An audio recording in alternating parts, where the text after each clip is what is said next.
Assalamualaikum warahmatullahi wabarakatuh. Ketemu lagi kita di Master Channel Taufan. Selamat siang saudara-saudari semua, kawan-kawan, sahabat. Kali ini kita akan membahas tentang koperasi sebagai organisasi sosial dan bisnis. Sebelum kawan-kawan menyimak atau mendengarkan penjelasan ini, ada baiknya silakan jangan lupa untuk subscribe, like, and comment demi untuk update-nya video-video saya terbaru untuk menambah wawasan kita bersama. Baik, kita langsung saja. Yang pertama, koperasi itu sebagai badan usaha.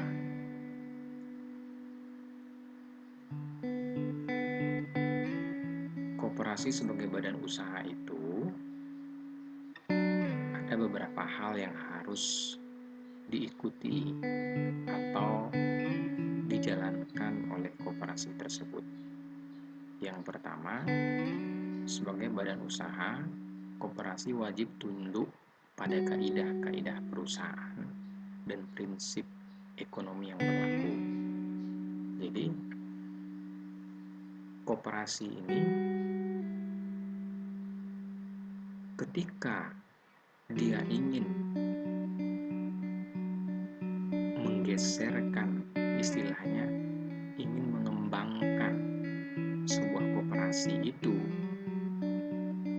ke berbasis usaha yang lebih besar, maka dia harus tunduk kepada kaidah-kaidah perusahaan dan prinsip-prinsip ekonomi yang berlaku. Bagaimana maksud dari tunduk pada kaidah-kaidah perusahaan? Maksudnya yaitu koperasi itu harus mengikuti skema tata cara perusahaan dalam mengembangkan usahanya. Ya. Kenapa harus seperti itu? Agar bisa bersaing dengan perusahaan atau lembaga-lembaga lain. Itu yang pertama. Yang kedua, dengan mengacu pada konsep sistem bahwa koperasi sebagai kombinasi antara manusia, aset fisik dan non-fisik, informasi dan teknologi. Jadi, ketika koperasi sudah mengedepankan atau sudah menggeser tujuannya untuk mengembangkan sebuah usaha yang lebih bagus, yang lebih modern, yang lebih mengikuti perkembangan zaman, koperasi harus mempunyai sebuah kombinasi antara manusia, aset fisik, non-fisik, informasi, dan teknologi. Ketika koperasi tidak menggabungkan, mengkolaborasikan antara ini, maka koperasi akan jauh tertinggal dari perusahaan atau lembaga-lembaga lain. Apalagi pada zaman ini, abad 21 adalah abad teknologi. Kita kenal dengan abad 4.0 kan? Sekarang 4.0 itu sudah masuk lagi kepada 5.0. Jadi hidup orang sekarang itu tergantung dengan teknologi. Siapa yang biasa menguasai teknologi zaman sekarang ini, maka dialah yang akan lebih cepat berkembang. Maka dengan itu, koperasi harus mengikuti perkembangan dan peradaban dunia pada saat ini. Ya. Selanjutnya, yang ketiga yaitu koperasi harus dapat menghasilkan keuntungan dengan tujuan untuk mengembangkan organisasi usahanya. Kita kita tahu bahwa konsep koperasi itu dia tidak profit oriented, ya kan? Tetapi ketika dia ingin mengembangkan atau ingin mengikuti perkembangan perusahaan, maka mau tidak mau koperasi harus mengikuti tata cara, kaidah yang saya sudah bilang di atas tadi, mengedepankan profit oriented, yaitu keuntungan, ya. Kita lanjut. Ada 6 aspek dasar yang menjadi pertimbangan untuk mencapai tujuan koperasi sebagai badan usaha. Kita lihat satu-satu. Apa 6 aspek itu? Sahabat semuanya, simak baik-baik dan jangan sampai melewati step by step. Yang pertama, status dan motif anggota koperasi. Di sini, ketika koperasi itu ingin menjadi sebagai badan usaha, pertama dia harus punya motif. Paling tidak anggota harus punya motif. Motif itu apa?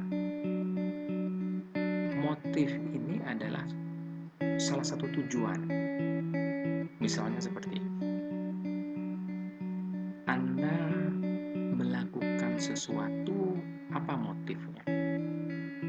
Apa tujuannya? Apa latar belakangnya? Apa yang mendorong Anda melakukan sesuatu itu? Nah, itu yang dikatakan motif. Jadi, ketika dia ingin membentuk sebuah usaha atau sebuah badan usaha, maka koperasi dia harus memiliki motif. Kalau tidak memiliki motif, dia terombang-ambing dan tidak punya tujuan sama sekali. Dan koperasi itu tidak akan berkembang dan tidak akan menyaingi lembaga-lembaga perusahaan-perusahaan lainnya. Yang kedua dia harus punya kegiatan usaha. Ini hak mutlak. Coba, gimana toh seandainya koperasi tidak punya kegiatan usaha? Katanya ingin menjadi sebuah badan usaha, tapi nggak punya usaha, kan sama saja dengan omong kosong, iya kan? Nah, jadi harus jelas usahanya apa. Berikut, dia harus punya modal. Nah, jadi modal koperasi ini jelas. Ketika dia ingin beralih ke badan usaha, dia harus modal itu ada modal material, fisik, dan non fisik. Kalau nggak punya modal ingin bergerak, sama saja omong kosong, angan-angan tinggi tapi tidak punya fondasi dasar untuk melangkah. Yang keempat, manajemen koperasi. Manajemen koperasi di sini adalah kunci dari segala-galanya. Manajemen koperasi di sini merupakan yang mengatur perjalanan operasional dari sebuah koperasi itu menjadi sebuah badan usaha, dan setelah menjadi badan usaha merupakan operasional bagaimana cara menjalankan usaha itu. Sering kita melihat bahwa koperasi seperti mati suri, dibilang ada tapi tidak ada, dibilang tidak ada tetapi dia ada. Apa hal itu yang mempengaruhi? Salah satu adalah manajemennya yang tidak ideal.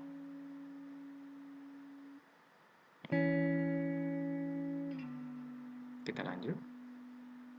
Yang kelima adalah organisasi koperasi. Organisasi koperasi di sini maksudnya yaitu koperasi harus punya organisasi. Tidak bisa satu orang saja untuk membuat badan usaha, tidak bisa 2 orang saja untuk membuat badan usaha, Tidak bisa 3 orang saja untuk membuat badan usaha. Dia punya struktur yang jelas, organisasi yang jelas, bagian-bagian yang jelas. Yang keenam, sistem pembagian SHU. Kita mengenal bahwa sistem pembagian SHU koperasi adalah pembagian SHU sebanding dengan jasa para anggotanya. Jadi, di dalam badan usaha koperasi ini, sistem pembagian SHU harus jelas. Supaya apa? Supaya koperasi bertahan, tidak mengalami gejolak antara anggotanya. Kita lanjut. Sekarang kita akan lihat perbedaan koperasi dengan badan usaha. Apa bedanya? Kita lihat di sini. Kawan-kawan, saudara-saudari bisa melihat secara jelas di sini ya. Yang pertama, koperasi itu kumpulan orang-orang.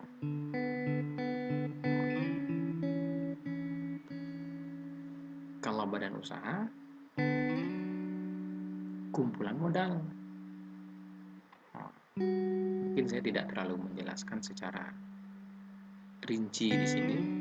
Saudara-saudari bisa melihat, membandingkan antara kolom bagian kiri dan kolom bagian kanan. Koperasi setiap anggotanya memiliki suaranya yang sama, sedangkan suara di badan usaha ditentukan oleh besar jumlah saham yang disetor. Jadi, kalau koperasi itu walaupun dia punya sedikit modal, sedikit saham di dalam koperasi itu, tetapi hak suaranya sama. Kalau di dalam badan usaha, siapa yang pemilik saham terbesar, dia yang memiliki hak suara yang paling banyak. Yang ketiga, anggota adalah pemilik sekaligus pelanggan.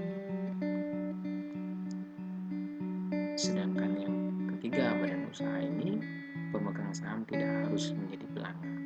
Jadi di sini anggota koperasi bisa sebagai pelanggan, sedangkan di badan usaha anggotanya tidak bisa, atau pemegang saham yang tidak bisa sebagai pelanggan, dia adalah sebagai pemilik. Yang keempat, tujuannya adalah memberikan manfaat pelayanan, benefit sebaik-baiknya untuk anggota. Sedangkan di sini tujuannya adalah mengejar laba setinggi-tingginya. Jadi, badan usaha itu profit oriented, tetapi koperasi adalah pelayanan prima.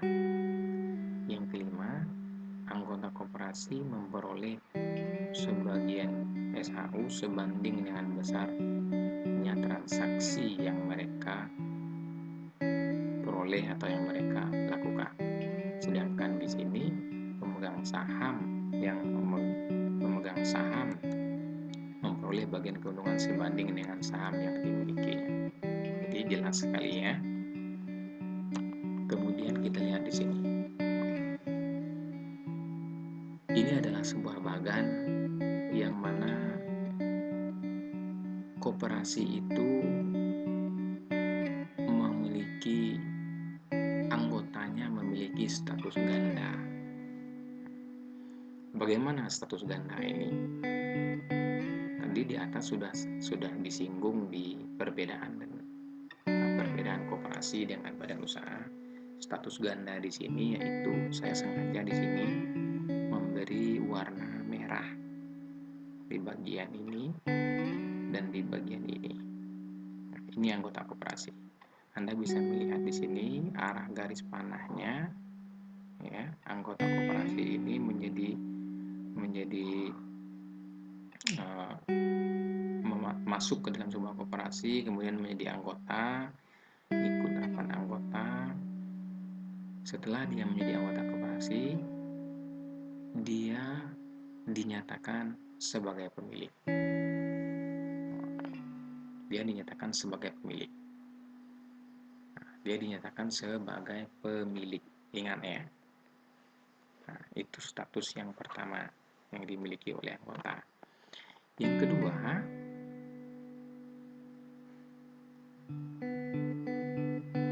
dia sebagai pemakai. Pemakai di sini maksudnya adalah pelanggan tadi. dia sebagai pemakai atau pelanggan. Nah, jadi kebutuhan koperasi sebagai pemakai di sini demi apa? Demi untuk memenuhi kebutuhan ekonomi mereka, kebutuhan sehari-hari. Ya. Nah, jadi misalnya seperti ini, contoh simpelnya, saudara masuk atau ikut KUD. KUD ini bergerak di bidang jual alat-alat pertanian atau beras atau segala macam ya. Ketika Anda masuk sebagai anggota koperasi KUD, Anda situ sudah dinyatakan sebagai pemilik. Tetapi ketika Anda membutuhkan sebuah kebutuhan yang misalnya Anda butuh beras, butuh pupuk, dan Anda bisa membeli di koperasi itu. Jadi di samping Anda sebagai pemilik, Anda sebagai pemakai. Oke, saya rasa jelas ya. Kita lihat di sini. Sekarang kita lihat ada sikap mental koperasi. Apa yang harus dimiliki oleh koperasi atau sikap yang bagaimana yang harus dimiliki oleh koperasi itu. Yang pertama namanya self-help. Ya. Self-help ini yaitu di dalam permasalahan koperasi berusaha menyelesaikan sendiri, tidak menggantungkan diri pada orang lain. Jadi ketika koperasi punya masalah, persoalan, apapun bentuknya, koperasi itu harus bisa menyelesaikannya sendiri, tidak bergantung kepada orang lain. Ini yang harus dimiliki oleh koperasi. Jadi tidak cepat mati koperasinya. Ya. Yang kedua, H for all. H for all ini bagaimana? H for all ini keuntungan atau kerugian sama-sama ditanggung bersama-sama oleh semua anggota. Jadi ketika mengalami kerugian, mendapatkan keuntungan, ini dinikmati dan dirasakan sama-sama oleh anggota. Nah, dua sikap mental ini yang dimiliki oleh koperasi. Itu yang harus kamu ingat. Kemudian kita kembali sedikit yang sudah kita bicarakan di video-video saya sebelumnya demi untuk menguatkan konsep saudara. Asas koperasi sudah kita pelajari ya kan, saudara masih ingat? Sengaja saya ulang di kali ini bahwa asas koperasi itu ada dua ya kan, kegotong royongan dan kekeluargaan. Kita lanjut. Apa perbedaan koperasi dengan gotong royong? Di sini kita akan mengulik sedikit hal yang unik dan menarik di sini. Bahwa ada perbedaan koperasi dengan gotong royong. Mungkin Anda selama ini tidak terpikir bahwa gotong royong itu hanya kerja bakti antara anggota masyarakat. Nah, sekarang kita akan lihat sendiri di sini bagaimana perbedaan antara gotong royong dengan koperasi. Gotong royong yaitu merupakan tradisi masyarakat pedesaan yang muncul didorong oleh perasaan terikat antara anggota masyarakat. Sedangkan koperasi ini muncul didorong oleh kebutuhan ekonomi. Nah, jadi jelas sekali di sini koperasi ini muncul demi sebuah kebutuhan untuk memenuhi kebutuhan hidup, sama seperti sejarah koperasi yang kita pelajari itu ya. Yang kedua, sifat aktivitas ini sementara bergerak secara spontan, timbulnya pada saat ada masalah dan berakhir setelah masalah teratasi. Koperasi punya tujuan yang tetap dan usahanya dilakukan secara terus-menerus. Jadi jelas sekali gotong royong itu misalnya di daerah kita ada banjir, maka sama-sama secara spontan membersihkan selokan atau membersihkan sampah-sampah, ya kan? Setelah selesai ya berhenti, ya sudah, gitu kan? Tapi koperasi dia beruntun terus-menerus. Tujuannya yaitu usahanya supaya berjalan berkembang terus. Yang ketiga, bergerak berdasarkan kesadaran pribadi masing-masing, sehingga selain jasa yang disumbangkan juga materi yang dimiliki masing-masing tanpa mengharapkan imbalan.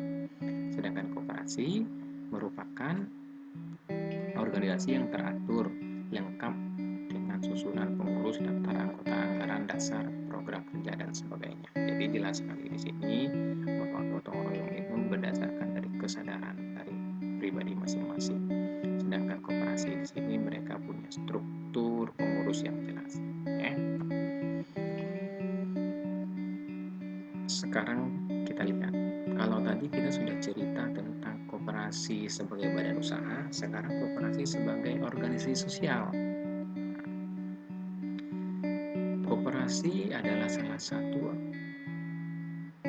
Koperasi adalah suatu organisasi ekonomi. Meskipun koperasi merupakan suatu organisasi ekonomi, tapi dia bermuatan sosial. Ini yang harus kamu pahami dan harus kamu lihat. Jadi konsep koperasi itu, ya, kalau simpelnya seperti ini.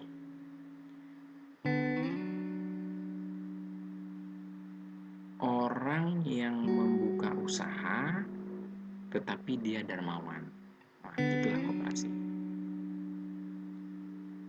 Atau seorang pengusaha yang dermawan, nah, itu koperasi.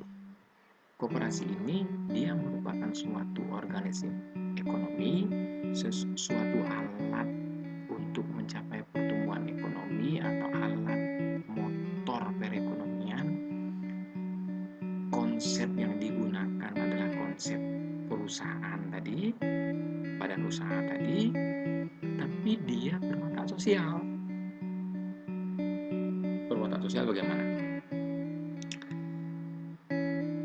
Tidak terlalu mengedepankan keuntungan, selalu membantu anggotanya yang misalnya mungkin kena musibah, sakit, atau mungkin anggotanya sedang mengalami kemalangan, atau membantu tempat-tempat sosial seperti panti,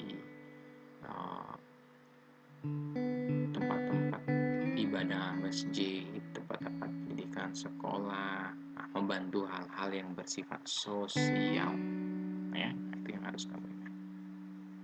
Itu watak koperasi. Makanya saya bilang koperasi ini sangat cocok untuk negara kita. Konsepnya sangat cocok dan sangat ketimuran sekali. Kita lihat sekarang di sini. Ada beberapa sedikit narasi yang saya buat di sini. Semoga ini membuat saudari atau saudara bisa untuk memahami secara mudah, ya. Koperasi pada dasarnya adalah menyusun tenaga perorangan, dalam tanda kutip, lemah, dan tersebar di suatu wilayah akan menjadi kuat, dalam tanda kutip menjadi kuat. Kuat dari apa? Melalui organisasi koperasi. Dia akan menjadi kuat ketika dia berkelompok. Menurut orang bijak, kita ambil kata-kata bijak sedikit di sini. Menurut orang bijak, organisasi diibaratkan sebagai sapu lidi yang terdiri dari lidi-lidi lemah, lidi-lidi yang lemah, dalam kurung bila satu. Lidi-lidi itu digabungkan, diikat ya, dan diberi tangkai menjadi sebuah sapu. Jadi lidi-lidi yang lemah tadi digabung jadi satu, dikasih tangkai, dibuatlah menjadi sebuah sapu. Lidi-lidi yang telah diikat dan diberi tangkai disebut sapu lidi. Jadi namanya sapu lidi karena sudah diikat, dikasih tangkai, ya. Jika atau jadi organisasi itu dalam tanda kutip merupakan pangkal kekuatan. Kekuatan organisasi koperasi terletak pada sifat persekutuannya. Apa sifat persekutuannya? Kekuatan seseorang, kekuatan kelompok itu terletak pada ikatannya tadi, pada kekuatan ikatan sapu lidi tadi. Coba sapu lidi itu terberai, tidak diikat satu-satu, maka tidak ada kekuatan di situ, ya kan? Pada koperasi, ikatan ini didasarkan pada tolong-menolong, tanggung jawab bersama. Bila tolong-menolong dan tanggung jawab bersama tak terlaksana, berarti ikatan itu tidak ada. Nah, saya rasa jelas ya. Jadi jelas sekali bahwa di sini menarasikan sesuatu yang berdiri satu-satu. Ketika dia digabung menjadi satu, maka dia akan kuat dan kokoh. Gitu. Dengan bersatunya, seperti saya contohkan sapu ini tadi, menjadi satu, dia saling membantu satu sama lain dalam menyapu halaman atau dalam menggerakkan sesuatu, maka dia akan tumbuh. Tetapi kalau dia tercerai-berai, maka dia akan lemah dan mudah dipatahkan. Terima kasih kepada semuanya. Salam dari Mr. Taufan untuk semua saudara-saudari. Semoga sehat selalu. Semoga dalam keadaan yang bergembira setiap hari. Materi ini adalah materi untuk menambah wawasan kita, memperdalam konsep koperasi kita. Mohon maaf jika ada kesalahan, salah sebut, salah kutip, salah dalam menyampaikan, atau salah dalam menerjemahkan. Semua itu tidak ada yang sempurna. Kita semua di sini belajar bersama-sama, membedah, berdiskusi, saling membantu. Penjelasan yang singkat ini semoga menambah ilmu dan wawasan untuk kita semua dan berguna untuk nusa dan bangsa. Thank you. Salam untuk keluarga semuanya. Salam untuk kawan-kawan, sahabat. Terima kasih atas perhatian. Sebelum kita akhiri, tolong subscribe, like, komen, dan tekan tombol lonceng untuk membantu update-nya video saya secara terus-menerus. Wabillahi taufiq wal hidayah. Wassalamualaikum warahmatullahi wabarakatuh. Selamat siang.